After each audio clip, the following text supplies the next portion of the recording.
Solo.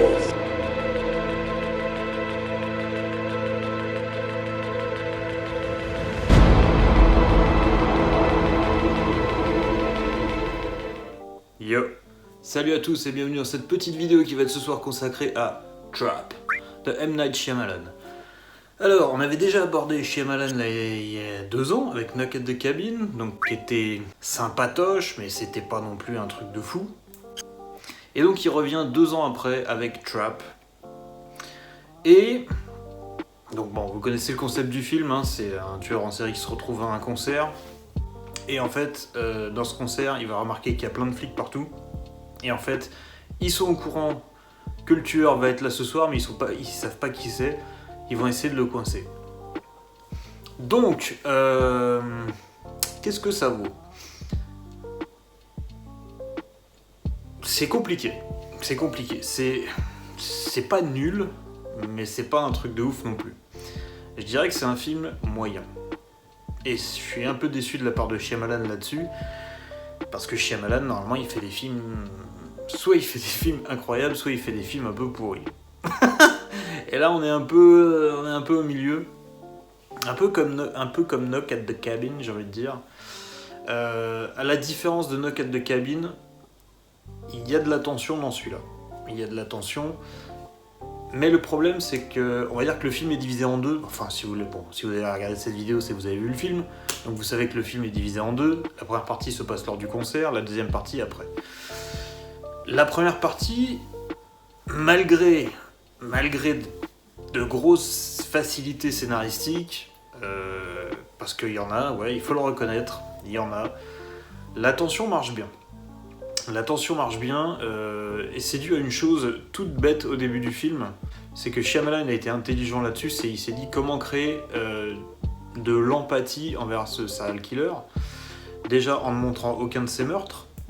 On en entend parler mais on ne les voit pas, du coup on n'est pas mis face à l'horreur de ce qu'il fait, on le sait qu'il le fait mais on ne le voit jamais faire, et ça c'est important pour l'empathie, et surtout ses interactions pendant un quart d'heure au début du film avec sa fille. La gamine qui joue ultra bien, elle est vraiment ultra douée dans le ressenti de la nana un peu groupie machin qui devient folle dès qu'elle voit sa star et qui est ultra impatiente d'aller au concert. Ça marche d'enfer, la petite est très très douée. Et surtout, Josh Hartnett qui est incroyable. Dans ce film-là, il est vraiment incroyable. Alors c'est un acteur qui est passé un peu sous mon radar. Josh Hartnett, je crois que j'ai quasiment jamais vu un film de lui. J'ai jamais vu 30 jours de nuit, mais je compte bien le voir du coup parce que sa perf dans le film m'a impressionné. Et il paraît que c'est un très bon film. Il a joué dans quoi ? Il a un petit rôle dans Oppenheimer, mais du coup, comme tous les personnages dans Oppenheimer sont morts à l'intérieur. Quoique c'est lui, il est un petit peu différent. Putain, je viens de réaliser que mon frigo il faisait du bruit, j'espère que ça... voilà, dans Oppenheimer, c'est le seul qui montrait un peu d'émotion avec Matt Damon, donc bon, je m'en souviens, il a un petit rôle, mais je m'en souviens dans le film, donc bon. Donc oui, Josh Hartnett très très bon dans le film. Il a un visage ambivalent en fait. Il a un visage du père de famille un peu sympatoche, un peu cool, et il peut avoir des tranches un peu flippantes et une attitude assez flippante. Notamment tout à la fin du film où on se rend compte que c'est quand même un beau bébé, il est assez grand et costaud, et donc il a une présence physique qui est impressionnante, et il a des expressions qui font un peu flipper. Donc le gros point du film, c'est Josh Hartnett, donc je vais m'intéresser à sa filmo, parce que jusque là je voyais quand même une espèce de minet, voilà, donc on va voir, on va creuser un peu tout ça. Avant de commencer par les trucs qui nous ont un peu déplu, parce que je sais que c'est ça, vous voulez du sang, on va commencer par des choses qui sont notables, qui sont vraiment bien. Donc je vais pas prendre ça dans le film dans l'ordre, hein. C'est une critique globale. On est chez Shyamalan, vous le savez, il adore les couleurs et notamment le rouge. Le rouge qui est très très très très très souvent chez Shyamalan, c'est le signe du danger. Donc là, forcément, on parle d'un serial killer. Donc forcément, il y a du rouge partout. Hein. Donc au début encore, on est sur des lumières assez normales, d'éclairage, de salles, de concerts, de trucs, de machin au début. Donc on a une lumière un peu naturelle comme ça. Mais très vite, quand on va commencer à se rendre compte que ce type est bizarre, déjà il y a un truc qui le trahit. Alors bon, si vous n'avez pas vu le trailer, il y a un truc qui trahit le personnage. C'est que bon, il est habillé normal avec un jean, un petit manteau, un petit pull tricoté, machin. Mais, sur son pull, qu'est-ce qu'on voit? On voit des petites lignes rouges par-ci, par-là. Et chez Shyamalan, c'est jamais mis au hasard, surtout la couleur rouge. On voit que c'est pour exprimer le fait que ça a l'air d'être un type normal, mais que sous son masque de gentil garçon, il y a un danger. Donc, on met des petites lignes rouges en filigrane sur son vêtement. Même chose quand il va aller aux toilettes pour surveiller la personne qui est captive dans sa cave, là. On va avoir un espèce de plan zénital de lui qui marche sur un sol complètement rouge, et quand il va s'enfermer dans les toilettes, en plus ce plan est dans la bande-annonce, donc je pourrais vous le mettre là, il s'enferme dans des cabines qui sont entièrement rouges. Donc voilà, là c'est vraiment, il se découvre, il se cache, mais on voit vraiment son vrai visage. Et en parlant de vrai visage, on va avoir un truc de mise en scène qui est plutôt sympatoche, qui est plutôt réfléchi, on va plutôt dire ça comme ça. C'est-à-dire que Josh Hartnett, enfin le personnage de Josh Hartnett, je sais même plus comment il s'appelle, je me souviens même plus de son nom. Bref, le personnage de Josh Hartnett, le boucher, donc c'est un sociopathe, il ne ressent pas vraiment d'émotion, donc il les feint tout le temps. Et en fait, à chaque fois qu'il va feindre une émotion avec quelqu'un, à chaque fois qu'il va faire semblant d'être sympa, on va avoir ce type de plan. C'est-à-dire qu'on va avoir des gros plans sur lui, et on va avoir un cut sur l'autre personne qui lui parle en face. Très intéressant d'avoir choisi cette façon de cadrer, car évidemment, comme il ne noue pas de vraies relations avec quelqu'un, il n'est jamais dans le même cadre que la personne à qui il s'adresse. Il y a toujours une distance de l'écran fictive entre les deux personnages. Il y a un mur, littéralement. Il y a le mur de l'écran entre deux. Donc ça, j'ai trouvé ça super sympa. Et en plus, il y a également un autre plan qui est vraiment cool, je trouve, qui rend vraiment bien, où tu sens vraiment la malice du personnage, plus que la malice, le côté maléfique, je dirais. Ça va être tous les plans sur lui où en fait il va avoir une idée un peu... je crois quand il a l'idée de mettre les bouteilles dans les friteuses pour que ça explose à la gueule d'une pauvre nana et que ça fasse une diversion, on va avoir un plan comme ça, où il va être cadré comme ça, vraiment juste comme ça, et en fait on l'a vraiment coupé au milieu et on va voir uniquement la partie gauche du personnage, et il va être vraiment filmé comme ça, avec un air un peu inquiétant. Et donc du coup, évidemment, comme il a deux visages, un côté sympa, un côté monstrueux, on va se concentrer sur le côté gauche du visage. Le côté gauche, on l'a déjà dit, c'est le côté des trucs qui sont pas cool. Donc la partie gauche du visage, et on va avoir cette espèce de sourire un peu carnassier, ou ce regard un peu noir. Et ça arrive 2 voire 3 fois dans le film, je sais plus. Voilà, donc ça marche bien. Même chose quand il est chez lui, qui reçoit la chanteuse qui, elle, est habillée quasiment tout le temps en blanc, parce qu'elle représente la pureté. Et donc c'est pour ça qu'il veut la tuer absolument. Il ressent une pulsion, il le dit lui-même, il a une pulsion envers elle. Il sait pas pourquoi, mais il veut la buter. C'est parce que c'est un être pur, et lui, comme il est maléfique, forcément, c'est basique, c'est Shyamalan. Il est un peu... comment dire, naïf. Ouais, il a un côté naïf, il a un côté naïf dans toute sa filmo de toute façon. Donc voilà, bref. Et donc je disais, quand il est chez lui en compagnie de la chanteuse, il va faire semblant, parce qu'elle est au courant que c'est lui, et il va faire semblant devant toute sa famille, et donc évidemment il va avoir une espèce de chemise bleue, avec des espèces de carreaux, des lignes qui forment des carreaux, et les lignes sont rouges. Donc encore une fois, le mec qui en apparence est sympa, mais en filigrane on sent quand même qu'il y a un truc qui va pas. Donc voilà, il y a plein de trucs comme ça dans le film, c'est plutôt sympa, et puis quand on connaît les codes de Shyamalan, voilà, on les repère très très vite, ces choses-là. Tiens, par rapport à la scène où la chanteuse est chez lui, qui est jouée par l'une des filles de Shyamalan, je crois que c'est Saleka qu'elle s'appelle, Saleka Shyamalan. On va y revenir, mais bon, bref. Dans cette scène, je trouve que ce qui est vachement intéressant, elle va lui piquer son téléphone qui d'ailleurs a un carré rouge autour de la caméra, donc encore une fois la couleur rouge. Et parce que c'est là où il surveille, c'est avec ça qu'il filme et qu'il surveille ses victimes. Donc on a vraiment un carré rouge autour de l'objectif. Vraiment, c'est la caméra du mal, quoi. Et donc, elle va lui piquer son téléphone pendant qu'il la filme, à un moment en train de jouer au piano avec sa fille. Elle lui pique son téléphone, elle va s'enfermer dans les toilettes. Et j'ai envie de dire, pour une fois, on va avoir une utilisation des réseaux sociaux intelligente et pertinente. C'est-à-dire qu'elle sait qu'il a quelqu'un de captif dans une cave, elle a des éléments, parce qu'elle a réussi à lui parler, il dit ouais j'ai vu une espèce de statue de lion cassée, j'ai vu une porte bleue machin où je suis captif, et elle va se servir de sa notoriété parce que c'est une chanteuse à succès, donc elle va lancer un live et elle va dire oui je suis dans telle ville, est-ce que vous connaissez, il y a quelqu'un qui est en danger, qui est retenu à cet endroit, il y a une statue de lion cassée, il y a une porte bleue, est-ce que quelqu'un vit dans le coin et connaît cet endroit? Et donc on va avoir toutes les réactions en direct, genre ouais elle déconne machin, non elle a vraiment l'air inquiète et tout, c'est bizarre, et on va voir oui je connais cet endroit machin, et elle dit bah appelle la police, vas-y avec tes parents, il y a quelqu'un qui a besoin d'aide à cette adresse. Donc voilà, pour une fois, c'est aussi en ça que je dis souvent que Shyamalan il a un petit côté naïf, parce que les réseaux sociaux, à part pour montrer son cul et ses biscottos, ça n'a aucun intérêt quasiment. Mais là, pour une fois, il y a une utilisation intelligente de comment on pourrait aider les gens avec ce médium, en fait.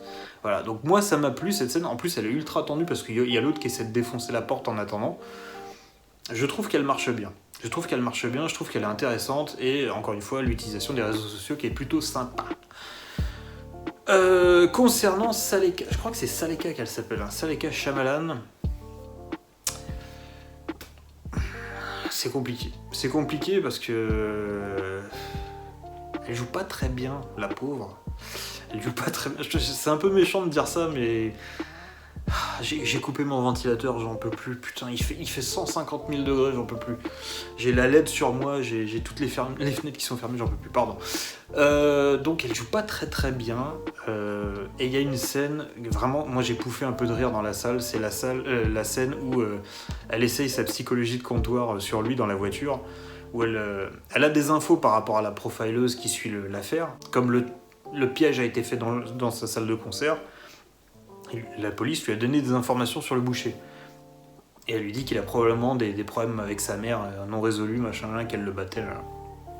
Et donc il y a une scène où il la chope dans une voiture, elle est sur le siège passager, c'est dur à dire, et elle va essayer de se faire passer pour sa mère, genre lui donner des ordres, mal lui parler et tout. Et enfin, c'est pas qu'elle y croit pas, mais c'est qu'elle est pas convaincante 2 secondes. Et ce qui a sauvé la scène pour moi, parce que en plus elle est pas très bien écrite, mais bon, je vois ce qu'il essaye de faire dans cette scène. Il nous fait le coup de psychose, quoi, genre bref. Et en fait, au bout d'un moment, elle lui dit ouais, elle essaie de lui donner des ordres, et en fait, il se retourne vers elle et lui dit mais tu fais quoi là, tu crois vraiment que je crois que t'es ma mère, t'es con quoi. Ça m'a fait rire, et du coup, ça a sauvé un peu la scène. Mais il faut avouer que c'est pas une scène très, très brillante. Notamment par le jeu d'acteur, bah, ça aide pas. D'elle, parce que lui, encore une fois, il est très très bon. Donc voilà, mais c'est pas pour tout le monde le métier d'acteur. Hein. C'est pas parce que t'essayes de caser tes filles, Shyamalan, que bon, voilà. Il y a sa première fille, sa fille aînée qui a sorti un film, Les Guetteurs, je crois. Un film d'horreur, faudrait que je vois ce que ça donne, mais bon, on verra. Je reprends mes notes parce que là, comme ça, de tête, je sais plus ce que j'avais noté du film. Ah oui, j'avais oublié de dire sur la couleur rouge. Évidemment, quand il commence à sentir la pression dans le concert, on passe d'un éclairage bleu à un éclairage rouge intégral, et toute la fin du concert va être éclairée en rouge parce que il sent la pression, il sent l'étau se resserrer sur lui. Une apparition de Kid Cudi qui m'a fait beaucoup rire. Parce que y a un peu, c'est un peu une critique aussi de comment les stars peuvent se comporter. C'est-à-dire qu'à un moment, il y a son staff donc il y a Kid Cudi qui est déguisé en chanteur à la masculinité un peu douteuse, on va dire. Il a une espèce de longue perruque blonde et il est ultra efféminé et tout machin. Et il y a son staff qui lui apporte une bouteille de lait ou un truc comme ça, et il lui dit non mais je suis intolérant au lactose ou je sais pas quoi, tu veux que je me fasse caca dessus sur scène ou quoi? Et pareil, après, dans les couloirs, il voit son assistante, il lui fait Open the door, bitch! Et genre, quand la porte s'ouvre, il voit sa copine chanteuse, il fait oh, darling, how are you? Nana. Il est super sympa, alors qu'il est exécrable avec son staff. Ça m'a fait beaucoup rire. Et le plan drague qu'il fait à Josh Hartnett, après, juste en le regardant, le montrant son cul, putain, ça m'a fait mourir de rire. Bref, tiens, en parlant du concert, les musiques que chante Lady Raven, donc la chanteuse dans le film, elles sont pas dégueu. Et je m'attendais à un truc un peu cheap, un peu pourri. Bah franchement, toutes les chansons qu'ils ont fait pour le film, bah elles ont le niveau pour passer en radio et tout, parce qu'elles sont vraiment cool, quoi. Moi j'ai bien aimé. Donc je dois avoir les goûts d'une fille de 13 ans. Écoutez, j'assume. Il y a un truc aussi que j'ai bien aimé. C'est quand il se confronte à sa femme à la toute fin. Il y a une espèce de musique un peu tendue de temps en temps, il y a une espèce de grognement de lion, mais qui est inclus dans la bande son. Et du coup, ça a un côté vraiment, ça a un côté prédateur effectivement, mais c'est un côté vraiment. Je trouve que ça jouait pas mal sur l'ambiance de la scène. T'as un petit côté un peu, c'est pas un rugissement, c'est un grognement sourd qui fait partie de la bande son. Et ça, je trouvais que ça marchait bien. Ça, plus le bruit de la théière qui fait un de plus en plus intense. Je trouvais qu'au niveau de la tension installée dans la scène, ça marchait bien. Malheureusement, il a beau essayer de sauver la tension grâce à des petits artifices comme ça, la scène en soi, c'est la scène où en fait il t'explique tout. Parce que moi j'ai mis j'ai mis assez vite dans mes notes comment ils savent que le boucher sera au concert. Ça me... Je me disais, ok, bon, je comprends, t'as fait un concept, un truc, mais il faut bien qu'il sache que ce mec-là, il sera au concert. Et donc, t'apprends dans cette scène finale que c'est sa femme qui le soupçonnait qu'il la trompait. Elle l'a suivi, elle a trouvé une de ses caches où il planque des armes et tout, enfin des couteaux, des machins, et où il tuait ses victimes et tout ça. Là. Et donc, en fait, c'est elle qui a laissé le talon du ticket du concert pour que les flics trouvent cet endroit, pour qu'après il conclue qu'il sera au concert à telle date, machin, et qu'il fasse... c'est un peu tiré par les cheveux, on va pas se le cacher. Mais surtout, ça marche pas. En y réfléchissant, ça marche pas, parce que si elle les met sur la voie avec ce ticket de concert, déjà, elle laisse sa fille aller au concert avec son mari alors qu'elle le soupçonne de tuer des gens. Et en plus... C'est-à-dire que les policiers, ils savent pas qui c'est, alors que c'est elle qui les a mis sur la voie. C'est bizarre en fait. Pourquoi tu fais les choses à moitié? Quitte à dénoncer ton mari, autant dire c'est lui. Enfin, il y a un problème. Il y a un problème de scénario. Il y a un problème. Il y a un truc qui marche pas.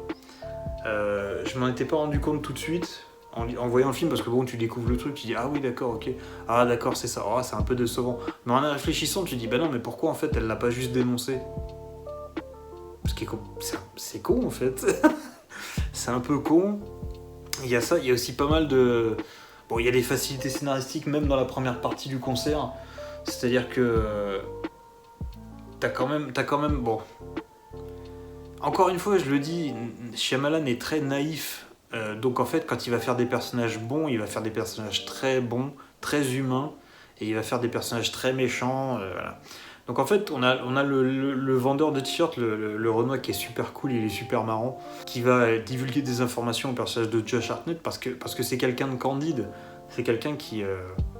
voilà, on lui dit qu'il y a un tueur dans le coin, lui il est juste excité, il se dit ouais, c'est un truc de ouf, tu vois. Mais c'est un personnage candide, il y en a beaucoup dans les films de Shyamalan. Parce que lui, il a cette candeur-là aussi. Il a cette candeur-là, tu le vois dans toute sa filmo. Donc oui, ce personnage-là, il sert de facilité, il va donner des informations, il va donner le code Hamilton pour que seul le staff a, pour qu'on sache qu'ils font partie de l'opération. Josh Hartnett va lui voler son badge, donc il va pouvoir s'infiltrer dans les backstage. Et ça, c'est pareil. Il rentre dans les backstage et en fait, il participe. Non. Il rentre dans une salle où il y a le SWAT qui est là et qui fait une réunion sur la situation. Et il passe entre tous les mecs du SWAT qui sont en train d'écouter leur chef, et il va prendre une tasse à café, genre il boit et tout machin. Donc ok, Il a le badge du staff accroché à la poitrine. Mais tu vas pas me dire que il n'y a pas des agents qui vont lui dire non, mais rentrez pas tout de suite, on finit notre briefing et après vous pourrez passer, tu vois. Il y a des trucs comme ça, Quand il est sur le toit, bon, t'as aussi un des mecs du SWAT qui lui donne des infos, mais comme il lui donne le mot de passe, bah, tu te dis bon, vas-y. Mais en même temps, ils sont prévenus que le mec il est là, ils sont prévenus que le mec est charmant, et ils ont prévenu que le mec allait chercher des informations pour pas se faire attraper. Je sais pas, c'est encore des facilités scénaristiques. Le coup de pareil, la nana qui arrive à se libérer dans la limousine en arrachant le bras de la portière. Bon, tu te dis, bon, le mec qui est sur la place du conducteur, il y a un flic qui arrive, il ouvre la porte, il est plus là, il s'est volatilisé. Bon, voilà. Et bon, à la fin, pareil à la fin, la fameuse scène avec sa femme, quand il mange la tarte et qu'il se rend compte qu'il y a de la poudre dans sa tarte et qu'il lui dit « Oh, t'as trouvé mon sac ?» Et elle dit « Oui, j'ai trouvé ton sac et tout machin », où il met ses trucs pour empoisonner les gens et tout machin. Tu dis mais quand est-ce qu'elle l'a trouvé ? Parce que lui il l'a pris au début, enfin à la moitié du film pour partir avec la nana dans sa voiture là pour la buter. Après elle s'est enfuie en tirant le truc de la portière, elle s'est barrée, il y a la police qui est arrivée, mais du coup ils étaient déjà bien loin, la famille n'était plus sur... Enfin je sais pas, elle dit qu'elle a chopé le sac mais ça me semble bizarre. Par contre, niveau tension, voilà, à la fin, quand il essaye de l'attaquer torse nu, là, machin, que t'as les flics qui arrivent, qui d'ailleurs, pourquoi ils l'ont laissée toute seule, alors que le mec est en fuite, mais jamais de la vie tu laisses la veuve toute seule, enfin la femme toute seule, même si genre ils disent oui, on laisse une voiture devant, non, tu laisses des gens dans la maison, le mec c'est un serial killer, il a tué 14 personnes, je crois. Il a échappé au plus grand piège mené par la police à Philadelphie. Non, tu mets des agents dans la maison. Voilà. Encore une facilité scénaristique pour permettre à la scène de fin d'arriver. Et donc du coup, quand il essaie de l'attaquer, t'as tous les flics qui arrivent, qui le tasent, mais genre 3-4 fois, et puis le mec, il est là genre... mais il tombe pas, il a une force de fou. Et ça, on le voit quand il chope un mec dans la caméra, on le voit, il chope un mec dans son van, il le chope à un bras, quoi. Et genre, tu te dis, putain, il a une force incroyable, ce mec. Et donc c'est pour ça qu'ils ont pris Josh Hartnett, qui est quand même assez costaud et grand, pour que ça passe bien, le côté, genre, une fois qu'il est lancé, le mec, c'est compliqué de l'arrêter, quoi. Donc voilà, moi j'ai bien aimé le coup de la fin. On te dit pendant tout le film qu'il a des tocs et tout, qu'il est hyper maniaque, et donc à la fin, quand il se fait arrêter et qu'il y a le vélo par terre, et qu'il dit « Excusez-moi, est-ce que vous pouvez me laisser 30 secondes ?» et qu'il remet le vélo droit, tu te dis « Bon, c'est parce qu'il a des tocs et tout. » Et en fait, il a piqué un truc de la chambre à air, et il est en train de... Tu vois dans le fourgon qu'il est en train d'enlever ses menottes, et il a ce fameux dernier plan de lui où il commence à rigoler de façon un peu diabolique. Et ce plan, j'ai vachement aimé. J'ai vachement aimé la performance de l'acteur. Je trouve que il est ultra inquiétant à ce moment-là. Vraiment. Et je le trouve ultra inquiétant. Et tu te dis, putain, s'il sort, c'est la merde. Et le film se termine là. Donc, bon. On n'aura jamais de suite, parce que, bon, déjà, pas besoin de faire de suite. Et en plus, le film, je pense qu'il va pas si bien marcher que ça. C'est un film de Shyamalan. Le dernier film qui a marché, c'était Incassable. Donc, non, c'était Split. Donc c'est compliqué, il y a que 3-4 films dans sa filmo qui ont vraiment marché, le reste ça a toujours fait des semi-flops. Donc voilà, pour Trap, en gros, si l'utilisation d'une demi-bonnette il aime bien, c'est-à-dire qu'on va avoir une tête en gros plan, la tête de la profileuse qui regarde à l'horizon si elle trouve pas quelqu'un de suspect, et lui qui est dans le fond de l'écran qui est comme ça, et qui la regarde, et évidemment ils sont sur deux plans vraiment très éloignés. Il y a la demi-bonnette qu'on voit un peu au milieu, du coup la tête là est ultra nette, et lui qui est dans le fond également. Ça te permet, la demi-bonnette, ça te permet encore une fois d'avoir deux plans éloignés mais avec la même netteté. Donc voilà, un truc qu'il aime bien mettre dans ses films aussi lui. Donc voilà, conclusion, je dirais que la première partie, malgré les facilités de scénario, la tension a marché sur moi. J'ai vraiment ressenti de la tension dans cette partie. Beaucoup moins dans la seconde, malheureusement. Quelques plans à sauver. L'utilisation des réseaux sociaux que j'ai bien aimé. La fille Shyamalan qui est pas super douée. La gamine si. La femme elle est convaincante dans le rôle de la nana traumatisée à la fin. Josh Hartnett il est incroyable. Voilà. J'ai envie de dire, c'est un film moyen. J'ai bien aimé le début, j'ai moins aimé la fin. Donc il y a quelques trucs de scénario qui sont un peu voilà. La mise en scène est plutôt sympa. Les musiques sont cool. Les acteurs sont très bons, à part. Donc vraiment, il y a que l'histoire qui pose problème, mais l'histoire c'est quand même important dans un film. Et la réal ne sauve pas tout, malheureusement. Donc on va rester sur un moyen. Voilà. C'est dommage parce que ce film avait beaucoup de potentiel et je l'attendais, donc je suis déçu évidemment, Mais bon, voilà, c'est... Est-ce que c'est mieux que Knock at the Cabin ? Oui, quand même, je dirais que c'est mieux que Knock at the Cabin, mais le début est mieux, mais la fin est moins bien. Donc, ouais, voilà, on va finir là parce que je me répète. C'est moyen. Moi, j'ai quand même passé un bon moment devant le film, mais je sais que c'est pas un film de ouf. Je le sais, je le reconnais. Je pense qu'il y a mon amour pour Shyamalan qui est un peu, qui court-circuite un peu mon avis, mais je sais que c'est pas un film de ouf. Je le sais. Je le reconnais volontiers pour toutes les raisons que j'ai expliquées. Le scénario tient pas debout. Franchement, il tient pas debout. Donc voilà. Moyen. Si vous arrivez à passer outre le scénario, ce qui peut être difficile, je comprends. Ça peut être bien, mais si vous êtes vraiment quelqu'un qui fait attention à l'histoire et à comment tout s'enchaîne, vous allez passer un sale moment, je crois. Voilà. Je vous fais des bisous, à bientôt. Ciao.